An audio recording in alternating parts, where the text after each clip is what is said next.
teman-teman. Video tadi memperlihatkan salah satu kejadian kecelakaan lalu lintas di mana pengemudi yang terlibat dengan sengaja tidak menghentikan kendaraannya. Lalu, lembaga apa yang melakukan penyelidikan kasus kecelakaan lalu lintas? Simak terus videonya ya. Apakah kalian tahu apa sih peran lembaga penegak hukum dalam menjamin keadilan dan kedamaian?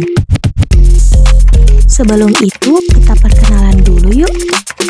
Ada Arik Nabil Atala, Anissa Nurul Hidayah, Cici Sri Anjani, Denny Saputra. Kami dari kelompok 2, kelas 12 IPA 3. Kita mulai penjelasannya yuk. Jadi lembaga penegak hukum yang akan dibahas dalam video ini yaitu peran Kepolisian Republik Indonesia yang sering disingkat Polri. Siapa sih yang tidak kenal dengan Kepolisian Republik Indonesia? Yang merupakan aparatur negara yang memiliki tugas dalam mengamankan negara Indonesia. Untuk mengetahui lebih jauh tentang Polri, tonton videonya sampai habis ya. Kalian tentunya sering kali bertemu dengan anggota kepolisian. Peran yang mereka tampilkan bermacam-macam, seperti mengatur lalu lintas, memberantas gerakan-gerakan terorisme, mencegah penyalahgunaan narkoba, dan sebagainya. Polri merupakan lembaga negara yang berperan dalam memelihara ketertiban masyarakat, menegakkan hukum, serta memberikan perlindungan demi terpeliharanya keamanan dalam negeri. Dalam bidang penegak hukum, khususnya yang berkaitan dengan penanganan tindak pidana, sebagaimana yang diatur dalam KUHP. Polri sebagai penyidik utama yang menangani setiap kejahatan secara umum dalam rangka menciptakan keamanan dalam negeri. Menurut Pasal 16 Undang-Undang RI Nomor 2 Tahun 2002 tentang Kepolisian Republik Indonesia telah menetapkan kewenangan sebagai berikut.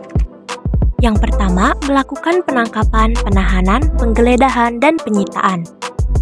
Yang kedua, melarang setiap orang meninggalkan atau memasuki tempat kejadian perkara untuk kepentingan penyidikan. Yang ketiga, membawa dan menghadapkan orang kepada penyidik dalam rangka penyidikan. Yang keempat, menyuruh berhenti orang yang dicurigai dan menanyakan serta memeriksa tanda pengenal diri. Yang kelima, melakukan pemeriksaan dan penyitaan surat. Yang keenam, memanggil orang untuk didengar dan diperiksa sebagai tersangka atau saksi. Yang ketujuh, mendatangkan orang ahli yang diperlukan dalam hubungannya dengan pemeriksaan perkara. Yang kedelapan, mengadakan penghentian penyidikan. Yang kesembilan, menyerahkan berkas perkara kepada penuntut umum. Yang kesepuluh, mengajukan permintaan secara langsung kepada pejabat imigrasi yang berwenang di tempat pemeriksaan.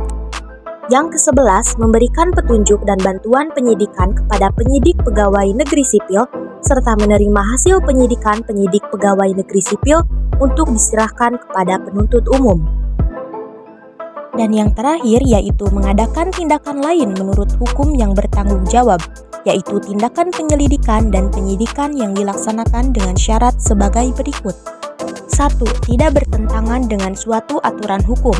2. Selaras dengan kewajiban hukum yang mengharuskan tindakan tersebut dilakukan. 3.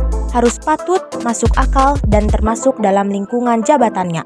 4. Pertimbangan yang layak berdasarkan keadaan yang memaksa. Dan 5. Menghormati hak asasi manusia.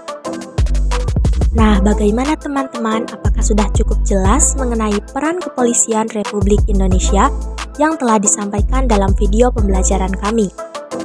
Semoga bermanfaat dan sampai jumpa.